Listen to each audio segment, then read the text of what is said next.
Welcome to nations vision. Telugu Desam party నేత Fibernet chairman GV Reddy Telugu Desam party సభ్యత్వంతో పాటు Fibernet chairman పదవికి కూడా రాజీనామా చేశారు. ఈ విషయాన్ని జీవిరెడ్డి అఫీషియల్గా అనౌన్స్ చేశారు.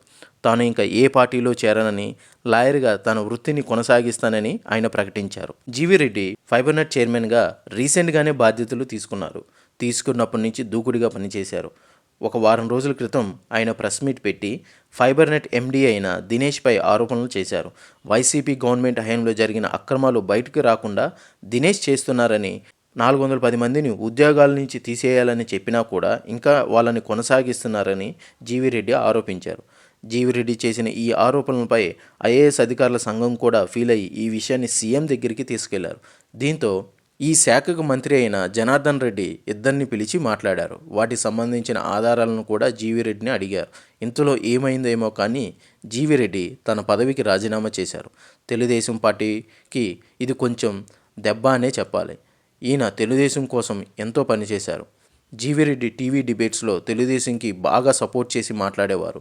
జీవిరెడ్డి కూడా చైర్మన్ పదవికి రాజీనామా చేసి పార్టీకి రాజీనామా చేయకుండా ఉండవలసింది. ఇకపోతే తన రాజీనామా గవర్నమెంట్ యాక్సెప్ట్ చేసింది. అంతేకాకుండా దినేష్ని కూడా బదిలీ చేసింది. ఇలా రాజకీయాలకు సంబంధించి మరిన్ని వీడియోస్ కావాలంటే ప్లీజ్ సబ్స్క్రైబ్ మై ఛానల్.